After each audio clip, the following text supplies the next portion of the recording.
భక్తి భాస్కర ప్రేక్షకులకు నమస్కారం. కొందరి ఇళ్లలోకి అడుగు పెట్టగానే ఏదో తెలియని ఒక బరువు, మనశ్శాంతి లేకపోవడం, అలాగే ఇంట్లో తరచూ గొడవలు జరగడం మనం చూస్తుంటాం.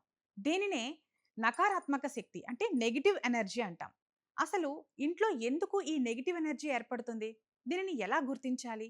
అలాగే సింపుల్ పరిహారాల ద్వారా ఈ నెగిటివ్ ఎనర్జీని వెళ్ళగొట్టి సకారాత్మక శక్తి అంటే పాజిటివ్ ఎనర్జీని ఎలా ఆహ్వానించాలి?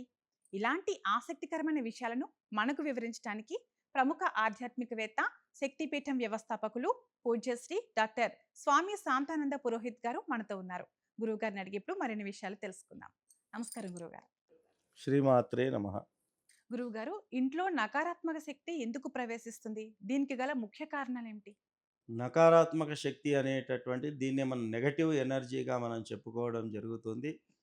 అవును. ఇది చాలా ఆహ్, ఆహ్, సింపుల్‌గా చెప్పాలి అంటే, ఉమ్, మనలో ఎప్పుడైతే చెడు ఆలోచనలనేటటువంటివి ప్రారంభమవుతాయో, అప్పుడు మన గృహంలో కూడా అది ప్రతిబింబించడం జరుగుతుంది. ఉమ్, ఎందుకంటే, ప్రకృతి అనేటటువంటిది మనం ప్రకృతికి ఏది అందిస్తామో, తిరిగి ప్రకృతి దాన్ని రెండింతలుగా మనకు అందిస్తుంది. కాబట్టి మనలో గనక నకారాత్మక భావనను మనం పెంచుకున్నాము అంటే, అది రెండింతలై మన కుటుంబంలో ఆ నెగెటివ్ ఎనర్జీ అనేటటువంటిది వ్యాప్తి అయ్యేటటువంటి అవకాశం ఉంటుంది. ఉమ్, కాబట్టి ఆ నకారాత్మకం అనేటటువంటిది ముందు మా మనస్సులో నుంచి, మన ఆలోచనల నుంచి మనం తొలగించుకున్నట్టయితే, ఉమ్. మన గృహంలో కూడా నెగెటివ్ ఎనర్జీ యొక్క దుష్ప్రభావము మనకు కలిగే అవకాశం అనేది ఉండదు.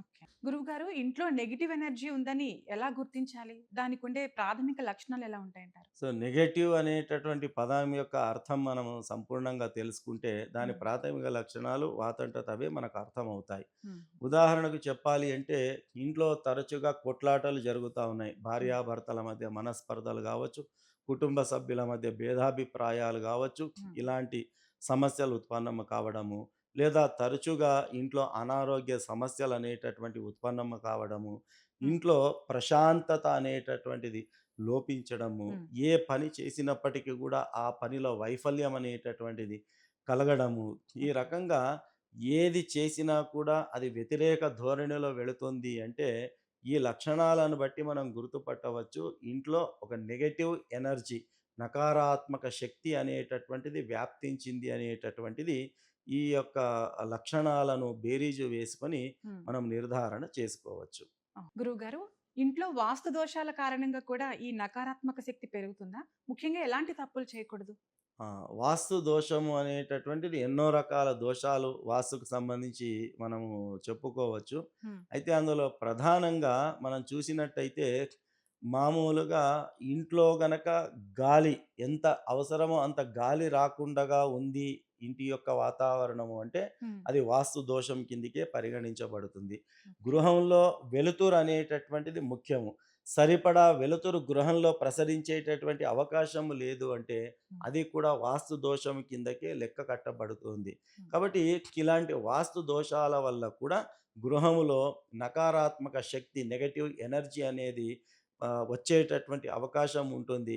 కాబట్టి వీలైనంతగా ఇంట్లో గాలి వచ్చే రకంగా, ఇంట్లో చక్కగా అవసరమైనంత స్థాయిలో వెలుతురు వచ్చే రకంగా ఇలాంటి జాగ్రత్తలనేటటువంటివి మనం తీసుకోవాలి. హుహు. అట్లాగే ఈ నకారాత్మక శక్తి అనేటటువంటిది రాకుండగా ఎట్లా దీన్ని నివారించాలి అని అంటే, హ్మ్. మనం చేసేటటువంటి క్రియలు ఏవైతే ఉంటాయో వాటిపైన మనం దృష్టి పెట్టాలి. ఉదాహరణకు సంధ్యా సమయంలో పడుకోవడము, హ్మ్. ఇది ఇంట్లో నకారాత్మక శక్తిని ఆహ్వానం పలికినట్టే. కూడని సమయంలో సంభోగ క్రియలు చేయడము, ఇది హ్మ్. ఇంట్లో నకారాత్మక శక్తికి మనం ఆహ్వానం పలికినట్టే. హుహు. దేవతారాధన చేయకపోవడం కానీ, ఇంట్లో దీపారాధన లేకుండగా గృహం ఉండడం కానీ, హ్మ్. లేదా గృహము పరిశుభ్రంగా ఉండకపోవడం గానీ, హ్మ్. తర్వాత స సూర్య అస్తమమైన తర్వాత ఇంటిని శుభ్రం చేయడం గానీ, హ్మ్. లేదా ఇంట్లో తలుపుకి సంబంధించిన గడియ చప్పుళ్ళు చేయడం గానీ, హ్మ్. సాయంత్రం పూటల్లో గోళ్ళు కత్తరించుకోవడం గానీ, లేదా చేతి గోళ్ళను నోటిలోవి పెట్టుకొని కొరకడం గానీ, హ్మ్. ఈ రకమైనటువంటివి. లేకపోతే సాయం సమయం లోపల సెలూన్‌లకు వెళ్ళి కటింగ్‌లు చేయించుకోవడం గానీ, హ్మ్. లేకపోతే సూర్యోదయం అయిన తర్వాత కూడా స్నాన సంధ్యాదులు లేకుండగా ఉండడం గానీ, హ్మ్. స్నానం చేయకుండగా భోజనాలు చేయడం గానీ, హ్మ్. భోజనం చేసిన తర్వాత తిన్న కంచంలోనే చేతులు కడుక్కోవడం గానీ, హ్మ్. ఈ రకమైనటువంటి క్రియలేవైతే ఉన్నాయో ఇవన్నీ కూడా మన ఇంట్లో నెగెటివ్ ఎనర్జీని ఆహ్వానం పలికేటటువంటి క్రియలివన్నీ కూడా. ఓకే. కాబట్టి ఇలాంటి పనులకు మనం దూరంగా ఉంటే సహజంగానే మన గృహంలో ఆ నెగెటివ్ ఎనర్జీ వచ్చే అవకాశం అనేటటువంటిది ఉండదు. కాబట్టి నెగటివ్ ఎనర్జీని పారద్రోలేటటువంటిది అది మన చేతిలో ఉన్నది. మన ఆచరణలో ఉన్నది. కాబట్టి ఆ నెగటివ్ ఎనర్జీ రాకుండగా ఈ జాగ్రత్తలన్నీ గనక తీసుకున్నట్టయితే ఒక పాజిటివ్ ఎనర్జీతో ఒక సుఖ సౌఖ్యమైనటువంటి జీవితాన్ని ఆ కుటుంబం గడపవచ్చు. గురువుగారు, సాధారణంగా మన ఇంట్లో దొరికే వస్తువులతో ఈ నెగెటివ్ ఎనర్జీని ఎలా దూరం చేసుకోవచ్చు?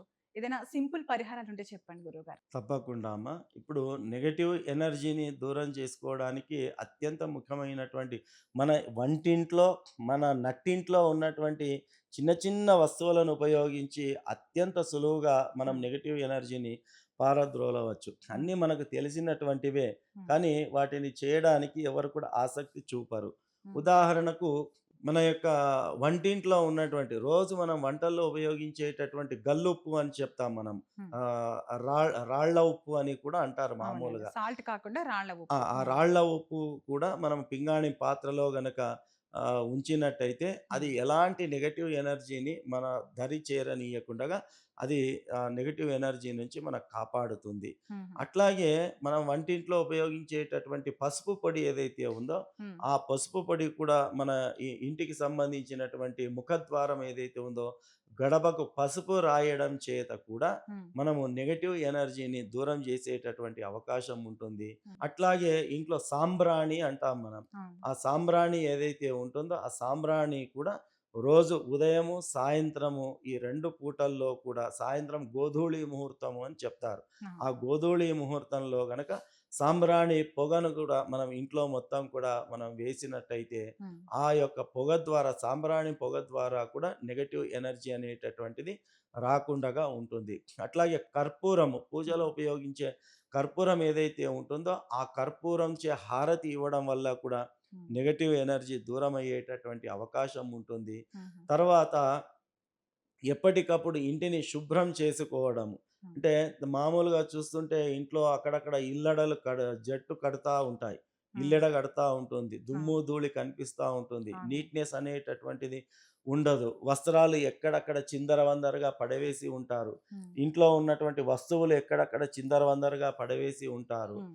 ఆ రకమైనటువంటి అపరిశుభ్రమైనటువంటి వాతావరణం ఉంటే కూడా హ్మ్. నెగెటివ్ ఎనర్జీ వచ్చే అవకాశం ఉంటుంది కాబట్టి, హ్మ్. ఈ రకమైనటువంటి చిన్న చిన్న వస్తువులు కూడా ఎక్కడి వస్తువులు అక్కడ ఉంచుకోవడము, పరిశుభ్రతను పాటించడము, హ్మ్. ఇలాంటి చిన్న చిన్న క్రియల ద్వారా కూడా మనం నెగెటివ్ ఎనర్జీని దూరం చేసుకునేటటువంటి అవకాశం ఉంటుంది. హ్మ్. కాబట్టి ఇంట్లో ఉన్నటువంటి ఈ చిన్న చిన్న వస్తువులను ఉపయోగించి అత్యంత సులువుగా మనం నెగెటివ్ ఎనర్జీని పారద్రోలేటటువంటి పని మనం చేసుకోవచ్చు. గురువుగారు, ఇంట్లో లక్ష్మీదేవి నిత్యం ఉండాలన్నా, అలాగే ప్రశాంతత ఉండాలన్నా, గృహిణులు అలాగే కుటుంబ సభ్యులు ఎలాంటి నియమాలు పాటించాలి? లక్ష్మి అనేటటువంటిది అది చంచలమైనటువంటిది. హ్మ్. కాబట్టి లక్ష్మీదేవిని నిలుపుకోవడం అనేది అంత సులభమైనటువంటి విషయం కాదు. హ్మ్. కాకపోతే అసాధ్యమైనటువంటి విషయం కూడా కాదు. హ్మ్. సాధనాత్ సాధ్యతే సర్వం అని చెప్పి మనకు శాస్త్రం తెలియచేస్తుంది. అవును. కాబట్టి లక్ష్మీదేవిని స్థిర నివాసం మనం ఏర్పరచుకోవచ్చు. హ్మ్. కాకపోతే దానికి కొన్ని నియమాలనేటటువంటివి ఉన్నాయి. హ్మ్. ఇంతకు ముందు కూడా ప్రస్తావించినటువంటి రీతిగా హ్మ్. మనకు చిన్న చిన్నవి ఉదాహరణకు ఇంట్లో అకారణంగా కుటుంబ సభ్యుల యొక్క మనస్సు మనము నొప్పించామంటే కూడా హ్మ్. ఆ ఇంట్లో లక్ష్మి స్థిర నివాసం చేసుకోదు. హ్మ్. చీటికి మాటికి కొట్లాటలు జరుగుతున్నటువంటి ఇంట్లో అమ్మవారు నివాసం ఉండదు. హ్మ్. ఎప్పుడైతే కొట్లాటలు జరుగుతూ ఉంటాయో, మనస్పర్ధలు జరుగుతూ ఉంటాయో, ఒకరికొకరు బాధపడుతూ ఉంటారో, హ్మ్. సహజంగానే ప్రశాంతత అనేది కూడా మనం కోల్పోతాము. అవునండి. కాబట్టి ప్రశాంతత వేరే కాదు, లక్ష్మి వేరే కాదు. హ్మ్. 2 కూడా విడదీయరానటువంటివి. ఒకే నాణ్యానికి 2 రూపాలు ఎట్లాగైతే ఉంటాయో, హ్మ్. లక్ష్మి, ప్రశాంతత 2 కూడా మనం వేరు వేరుగా చూసేటటువంటి అవకాశం అనేటటువంటిది లేదు. అవునండి. ఎక్కడ ప్రశాంతత ఉంటుందో అక్కడ లక్ష్మి ఉంటుంది. ఎక్కడ హ్మ్. లక్ష్మి ఉంటుందో అక్కడే ప్రశాంతత ప్రశాంతత ఉంటుంది. అనేటటువంటిది ఉంటుంది. హ్మ్. కాబట్టి గృహంలో నిత్య దీపారాధన చేయడము. హ్మ్. నిత్య దీపారాధన వల్ల కూడా మనకు లక్ష్మీ స్థిర నివాసం ఉండేటటువంటి హ్మ్. అవకాశం ఉంటుంది. నిత్యము దేవతారాధన చేసుకోవడము, హ్మ్. ఆ గృహంలో నిత్యము పెద్దవాళ్లకు పాద నమస్కారాలు చేసుకోవడము, హ్మ్. గృహంలో అతిథి సత్కారము చేయడము, హ్మ్. ఇవన్నీ కూడా అతిథి దేవో భవ అని చెప్తాం మనం. హ్మ్. మాతృదేవో భవ, పితృదేవో భవ, ఆచార్య దేవో భవ, అతిథి దేవో భవ అని చెప్తాం. అవును. ఉపనిషత్తు చెప్పిన వాక్యాలు ఇవన్నీ కూడా. హ్మ్. కాబట్టి తల్లిదండ్రుల మనస్సు నొప్పించకుండా వాళ్ళ సేవ చేసుకోవడము, హ్మ్. వచ్చిన అతిథులకు అతిథి మర్యాదలు చేసుకోవడము, హ్మ్. గురువులను గౌరవించుకోవడం,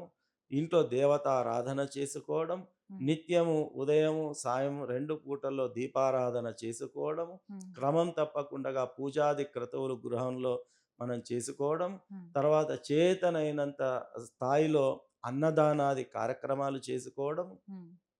ఇవన్నీ కూడా లక్ష్మి స్థిర నివాసం ఏర్పరచుకోవడానికి ఇవన్నీ కూడా క్రియలు మనకు ఉపయోగపడతాయి. కాబట్టి ఇలాంటి చిన్న చిన్న వాటిని మనం అనుసరించడం చేత లక్ష్మి స్థిర నివాసం మన ఇంట్లో ఉండే మాదిరిగా మనం చేసుకునేటటువంటి అవకాశం ఉంటుంది. హ్మ్. కాబట్టి ఇవన్నిటిని కూడా పాటించి తప్పకుండా లక్ష్మి అనుగ్రహాన్ని అందరూ కూడా పొందవచ్చు. సరే గురువుగారు. చాలా చక్కగా అందరికీ అర్థమయ్యేలా వివరించారు గురువుగారు. ధన్యవాదాలు. ఈ కార్యక్రమం మీకు నచ్చినట్లయితే లైక్ చేయండి. మీ బంధువులకు, స్నేహితులకు షేర్ చేయండి. ఇలాంటి ఆధ్యాత్మిక విశేషాలను తెలుసుకోవాలనుకుంటే మా ఛానల్‌ను సబ్స్క్రైబ్ చేసుకోండి. సర్వే జన సుఖినో భవంతు.